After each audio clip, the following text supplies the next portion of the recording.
Hello दोस्तों, नमस्कार। मैं हूं मनीष नौटियाल और मेरे यूट्यूब चैनल मनु नौटियाल में आपका स्वागत है। दोस्तों, हम हिंदी का टॉपिक आपके लिए लेकर आया हूं। दोस्तों, हमारा हिंदी व्याकरण चल रहा था जिसमें हमने स्वर देखे थे दोस्तों, जिसमें हमने स्वर की परिभाषा करी थी कि स्वतंत्र रूप से बोले जाने वाले वर्णों को क्या कहते हैं, स्वर कहते हैं दोस्तों। और उसके बाद हमने स्वरों का वर्गीकरण भी किया था, जिसमें हमने देखा था दोस्तों उत्पत्ति के आधार पर स्वर, उच्चारण काल की उच्चारण काल या मात्रा के आधार पर स्वर और जीभ प्रयोग के आधार पर स्वर। ये दोस्तों हमने पिछली वीडियो में देख चुका है, और जिसने मेरी पहली वीडियो नहीं देखी है, पिछली वीडियो नहीं देखी है, वो देख सकते हैं। और हमारा चौथा जो दोस्तों हमने चौथा देखना था, मुख द्वार खुलने के आधार पर स्वर। हम टॉपिक वाइज करवा रहे हैं दोस्तों, और जितना भी यूके ट्रिपल आयोग का सिलेबस है दोस्तों, या फिर अन्य परीक्षाओं की भी अन्य परीक्षाओं में भी ये पूछे जाते हैं, क्योंकि ये परीक्षा की दृष्टि से बहुत महत्वपूर्ण है। अब देखिए दोस्तों, जो हमारा चौथा था दोस्तों, मुख द्वार खुलने के आधार पर स्वर। इतने तो हमारे हो गए थे पिछली वीडियो में, जिसने नहीं देखी है वो देख सकते हैं। और चौथा था दोस्तों हमारा कि मुख द्वार खुलने के आधार पर स्वर, क्योंकि हम स्वरों का वर्गीकरण कर रहे हैं दोस्तों, पूरे टोटल 9 थे, ठीक है। अब चौथा हमारा स्टार्ट होने जा रहा है। अब देखिए दोस्तों, जो मुख द्वार खुलने के आधार पर स्वर होते हैं दोस्तों, ये 4 प्रकार के होते हैं। एक होता है विवृत, एक होता है समृद्ध, एक होता है अर्ध समृद्ध, एक होता है अर्ध विवृत, ठीक है। अब जो विवृत होता है दोस्तों, उसको आप ध्यान रखिए। विवृत का मतलब होता है ओपन, यानी कि हम कह सकते हैं जिन स्वरों के उच्चारण में क्या है दोस्तों, मुख द्वार लगभग खुला रहता है। ओपन मतलब खुला, ठीक है, जिनमें लगभग खुले रहते हैं, ठीक है। और समृद्ध क्या होते हैं, क्लोज्ड, मतलब जिन स्वरों को बोलने में हमारे मतलब लगभग आधा क्या होता है, हमारा मुंह आधा बंद हो जाता है, ठीक है। जैसे ऊ बोले आप, ऊ, हम आगे देखेंगे उसी प्रकार से, ठीक है। अब देखिए, जैसे अर्ध समृद्ध क्या होता है दोस्तों, हाफ क्लोज, यानी कि जिसमें लगभग हमारा मुख द्वार क्या है दोस्तों, आधा बंद रहता है। आधा, इसमें तो पूरा बंद रहेगा, ठीक है, लगभग, और इसमें क्या है, आधा बंद रहता है लगभग, ठीक है। और अर्ध समृद्ध क्या होता है दोस्तों, हाफ ओपन। हाफ ओपन मतलब आधा खुला रहेगा, ठीक है। क्योंकि हमने देखा था विवृत में क्या है दोस्तों, विवृत में हो रहा था कि पूरा खुला रहेगा, और अर्ध विवृत में क्या है दोस्तों, हाफ ओपन, या मतलब आधा खुला रहेगा, मतलब आधा सा, थोड़ा सा, ठीक है। अब देखिए दोस्तों, जो इसकी ट्रिक है, हम ट्रिक की बात करेंगे दोस्तों, क्योंकि इसमें याद करने में दिक्कत होती है दोस्तों। तो ट्रिक में हम क्या करेंगे, सबसे पहले हम लिखेंगे दोस्तों यहाँ पर विवृत, क्योंकि हम ट्रिक वाइज करवा रहे हैं। क्योंकि ऐसा है दोस्तों, अगर आप इनको याद करने के चक्कर में पड़ोगे, मैं आपको समझाऊंगा भी, अगर आपको ऐसे में याद हो जाता है तो बहुत अच्छी बात है, लेकिन अगर याद नहीं होता है तो हम ट्रिक के हिसाब से चलेंगे दोस्तों। देखिए, अब देखिए, विवृत सबसे नीचे कर देंगे अर्ध विवृत, अर्ध विवृत, यहां पर समृद्ध, यहां पर आ जाएगा अर्ध समृद्ध, अर्ध समृद्ध, सबसे ऊपर विवृत, सबसे नीचे अर्ध विवृत, और बीच में समृद्ध और अर्ध समृद्ध। अब देखिए दोस्तों, ट्रिक किस प्रकार से बनेगी। सबसे नीचे वाले पे हम लिखेंगे छोटा आ, सबसे ऊपर लिखेंगे बड़ा आ। यहां पर लिखेंगे समृद्ध में ई उ उ। अब अर्ध समृद्ध में आएंगे ए, इसमें आएंगे आई, फिर ऊपर आएगा ओ, सबसे नीचे आएगा औ। तो यही है दोस्तों, यही परीक्षा में पूछे जाते हैं। आपके पास सीधा उठाकर दे देगा, ई दे देगा और आई दे देगा, बोलेगा इसमें से समृद्ध कौन है और समृद्ध कौन है। तो हमें इसी प्रकार से ट्रिक क्या है, इसी ट्रिक के अनुसार हमने वहां पर टिक लगाने हैं या राइट आंसर करने हैं, ठीक है। अब देखिए दोस्तों, हमने क्या देखा, विवृत में क्या आ रहा है, आ। क्यों आ रहा है, क्योंकि इसमें ओपन है। हमने देखा था जिसमें मुख द्वार लगभग क्या होता है, खुला रहता है। एक बार आ बोलिएगा तो हमारा मुंह क्या है, खुला हो जा रहा है, ओपन हो जा रहा है, इसलिए आ गया। अब समृद्ध में देखिए दोस्तों, ई उ उ, ई उ उ, ठीक है। समृद्ध में क्या है दोस्तों, लगभग क्लोज, लगभग हमारा मुंह क्या होता है, आधा से ज्यादा बंद हो जाता है या लगभग बंद रहता है, ठीक है। अब बोलिए ई उ उ। तो देखिए हमारा मुंह, एक बार आप बोलिए तो इन स्वरों को बोलिएगा तो दोस्तों क्या है, हमारा मुंह क्या हो रहा है, लगभग बंद होता जा रहा है, ठीक है। अब देखिए दोस्तों, अर्ध समृद्ध में हमने क्या देखा था, ए ओ, इसमें क्या है, हाफ क्लोज, लगभग हमने पहले वाले इसमें देखा था। सॉरी दोस्तों, माफी चाहूंगा, लाइट चली गई थी। हमारा चला था दोस्तों अर्ध समृद्ध, ठीक है। अर्ध समृद्ध में क्या है दोस्तों, हमने देखा था कि क्या आ रहे हैं, ए और ओ। अब देखिए दोस्तों, इसमें क्या है, अर्ध समृद्ध का मतलब होता है हाफ क्लोज, यानी कि हम कह सकते हैं आज जिसमें मुख द्वार लगभग आधा खुला रहे, आधा बंद रहे, सॉरी, ठीक है। अब देखिए, अगर आप ए ओ, एक बार आप खुद बोलिए ए ओ, तो लगभग क्या हो रहा है, आधा खुला रह रहा है, आधा सा, ठीक है। और हमने देखा था क्लोज में क्या हो रहा है, लगभग, और इसमें समृद्ध में क्या हो रहे थे, पूरे बंद हो रहे थे, क्लोज। जैसे ई ई उ उ, एक बार बोलिए आप, क्योंकि हमारा मुख द्वार क्या हो रहा है, पूरा लगभग लगभग बंद हो रहा है, और इसमें क्या है, लगभग आधा बंद हो रहा है अर्ध समृद्ध में, ए ओ, ठीक है। इसी प्रकार से देखिए दोस्तों, अर्ध विपरीत में हमने क्या देखा था, क्या आया था, ए आ। अब देखिए आ आई औ, आ आई और औ आ रहा है दोस्तों। अब देखिए अर्ध विपरीत का मतलब होता है हाफ ओपन, मतलब जिसमें हमारा मुख द्वार लगभग लगभग आधा खुला रहे।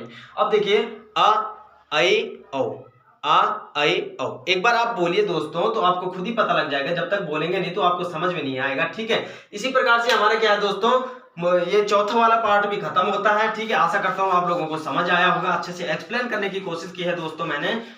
अब देखिए दोस्तों, जो पांचवा वाला है, पांचवा वाला देखिए, पांचवा वाला हमारे पास है उच्चारण काल या मात्रा के आधार पर स्वर, पांचवा वाला है दोस्तों हमारे पास होठों की स्थिति के आधार पर स्वर। अब देखिए, होठों की स्थिति के आधार पर स्वर।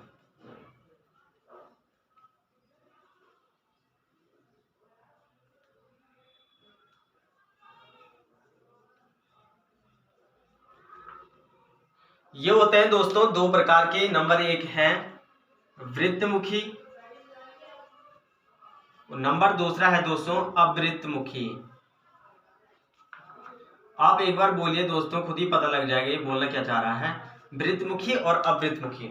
अब देखिए दोस्तों, जो वृत्तमुखी होते हैं मतलब जिसमें हमारे होंठ क्या होता है, क्या हो जाते हैं, वृत्त के जैसे गोल हो जाते हैं। और अवृत्तमुखी क्या होते हैं, जिसमें हमारे होंठ क्या है, गोल नहीं होते हैं। तो इसमें से कौन कौन से स्वर आएंगे दोस्तों अवृत्तमुखी में, देखिए उ ओ औ। एक बार बोलिए उ ओ औ। इसमें क्या है दोस्तों, हमारे होंठ क्या हो रहे हैं, गोल हो रहे हैं। अवृत्तमुखी में देखिए जिसमें गोल नहीं होंगे, जैसे आ ई, इसमें नहीं हो रहे हैं ना दोस्तों। बस यही है सेम इसमें भी प्रोसेस, बस यही समझना था दोस्तों, होठों की स्थिति आधार पर वृत्तमुखी और अवृत्तमुखी, ठीक है। वृत्तमुखी में ओ और आ ई, किसमें, अवृत्तमुखी में। अब देखिए दोस्तों, अब देखिए उच्चारण काल या मात्रा के आधार पर, छठवां देखिए दोस्तों, उच्चारण काल, उच्चारण स्थान के आधार पर, सॉरी उच्चारण काल तो हमने देख लिया था, ठीक है। उच्चारण स्थान के आधार पर देखिए दोस्तों, उच्चारण स्थान के आधार पर स्वर, उच्चारण स्थान के आधार पर स्वर। अब देखिए दोस्तों, आ ई उ आ ई उ ए आई ओ औ, ए आई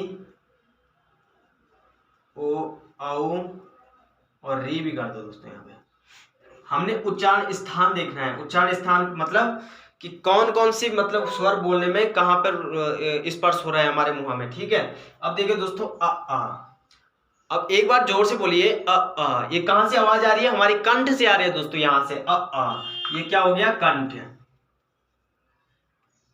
ई, अब एक बार बोलिए ई, क्या है, हमारी जीभ क्या है दोस्तों, नीचे से एक रगड़ खा के वो कुछ अजीब सा स्पर्श हो रहा है, तो इसे क्या कहते हैं दोस्तों, ई, तालव्य। आप जब तक बोलेंगे नहीं दोस्तों आपके समझ में नहीं आएगा, आप मेरे साथ बोलते रहिए।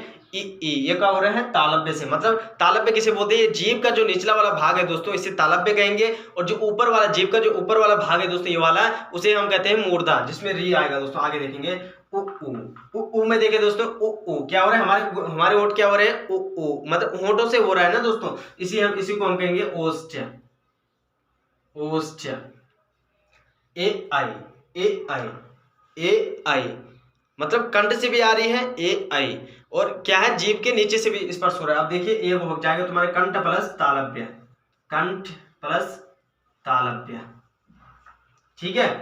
ओ औ, अब क्या है दोस्तों, ओ औ, कंठ से भी आ रही है और ओठ भी बन रहा है, ओठ से भी हो रहा है, तो क्या बन जाएगा, कंठ प्लस ओष्ठ, कंठ प्लस ओष्ठ। अब इसी प्रकार से हम री की बात करेंगे दोस्तों, आप री बोलेंगे री, तो हमारी जीभ क्या है, एक विशेष प्रकार से रगड़ खा के वो ऊपर वाले सिरे से स्पर्श हो रही है, जिसे मैं पहले बोला था, उसे कहेंगे हम मूर्धा। ठीक है, बस यही है दोस्तों, आप ध्यान से देखना। अब देखिए दोस्तों, सातवां वाला डाल देंगे घोषत्व या कंपन के आधार पर। ठीक है, घोषत्व या कंपन के आधार पर स्वर, कंपन के आधार पर स्वर। देखिए दोस्तों, ये भी दो प्रकार के होते हैं, एक होता है अघोष, दूसरा होता है सघोष। अब अघोष क्या होता है दोस्तों, जिसमें क्या है दोस्तों, जिन वर्ण के उच्चारण में, जिन स्वरों के उच्चारण में, सॉरी दोस्तों, लाइट बार बार आज डिस्टर्ब कर रही है। ठीक है, हमारा चल था अघोष। ठीक है, हमने देखा था घोषत्व तो कंपन के आधार पर स्वर दो प्रकार के होते हैं, अघोष और सघोष। अघोष में क्या है दोस्तों, जिन स्वर तंत्रों में कंपन नहीं होता है, कंपन नहीं होता है। ठीक है, तो सघोष में क्या है, जिन स्वर तंत्रों में क्या है दोस्तों, जिन स्वर तंत्रों में कंपन होता है। ठीक है, इसको हम आगे हमारे समझ में तब आएगा दोस्तों, जब इसके बाद हमारा व्यंजन वाला स्टार्ट होगा, जिसमें हम स्पर्शी व्यंजन देखेंगे कि इसमें से सघोष कौन सा है और अघोष कौन सा है। वही परीक्षा में पूछा जाता है दोस्तों, यहाँ पर खाली ये समझना है कि सघोष और अघोष क्या होते हैं। ठीक है, अब देखिए दोस्तों, सघोष नोट करने वाली चीज ये है दोस्तों कि सारे स्वर वर्ण क्या होते हैं, सारे स्वर वर्ण क्या होते हैं, सघोष होते हैं दोस्तों, इसको नोट कर दीजिएगा। ठीक है, आपके पास सीधा सीधा क्वेश्चन आ जाएगा कि स्वर प्राय क्या होते हैं, सघोष होते हैं दोस्तों। ठीक है, इसी प्रकार से अगर हम सातवें की बात करें दोस्तों, तो सातवां है हमारा हवा के नाक या मुख के निकलने के आधार पर स्वर, हवा के नाक या मुंह से निकलने के आधार पर स्वर, निकलने के आधार पर स्वर। अब देखिए दोस्तों, ये भी दो प्रकार के होते हैं, एक होता है मौखिक और एक होता है दोस्तों अनुनासिक। अनुनासिक। अब मौखिक क्या है दोस्तों, मौखिक को कहेंगे दोस्तों हम जिन स्वर को बोलने में क्या है दोस्तों, उच्चारण में क्या है दोस्तों, ओनली मुंह से हवा, मुंह से मतलब मुंह से बोले जाते हैं जो। ठीक है, जिन स्वर वर्णों को बोलने में मुंह से हवा निकलेगी, यानी कि जैसे हम कह सकते हैं मुंह से निकलेगी दोस्तों, जैसे अ आ ई। एग्जांपल में हम क्या लिख देंगे, अ आ ई ए आई ओ आओ। ठीक है, इसमें क्या है, मुंह से निकल रही है, मुख से हवा निकल रही है। अब देखिए अनुनासिक के क्या बोलेंगे दोस्तों, अनुनासिक जो मतलब नाक से निकलती है दोस्तों, जो नाक से हवा निकलेगी, जैसे जैसे जैसे ए ना ना मा, ये क्या होते हैं दोस्तों, हालांकि ये स्पर्शी व्यंजन है दोस्तों, हम व्यंजन पढ़ेंगे जब। अब हम खाली स्वर की बात कर रहे हैं, जैसे ए हो गया, ठीक है, और अंग हो गया दोस्तों, ठीक है, और अंग हो गया, और ई हो गया दोस्तों, ई।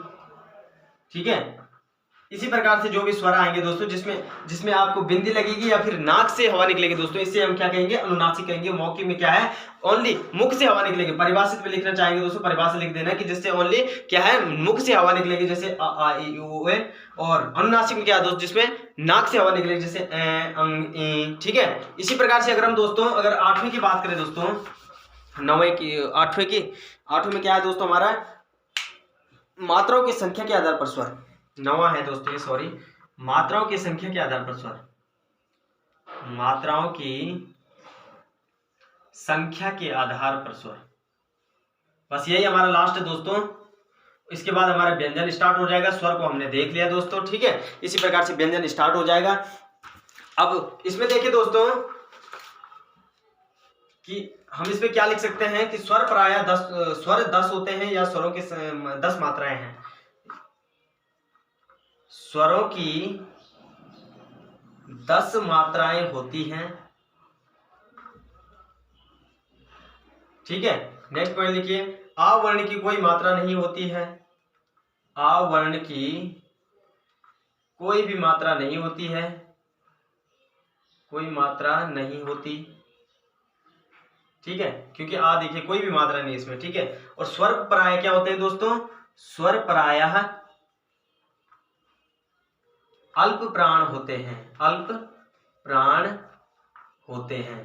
हमने देखा था दोस्तों कि अल्प प्राण होते हैं और क्या होते हैं, सगोष होते हैं। ये आप ध्यान रखना, सगोष और अल्प प्राण होते हैं दोस्तों, ठीक है। स्वर प्राय क्या होते हैं, सगोष और अल्प प्राण होते हैं, ठीक है दोस्तों। तो आज हमारा स्वरों का वर्गीकरण जो टॉपिक चल रहा था ये वाला कंप्लीट हो गया। इसके बाद जो हमारा नेक्स्ट टॉपिक होगा दोस्तों वो होगा व्यंजन, ठीक है। वहां से भी कोई बहुत सारे क्वेश्चन बनते हैं, वो बहुत इंपॉर्टेंट है दोस्तों, हमें करना है वो, क्योंकि ये सिलेबस में दे रखा है दोस्तों। और मिलते हैं नेक्स्ट वीडियो में। Thank you so much. जो हमारा नेक्स्ट टॉपिक होगा दोस्तों व्यंजन।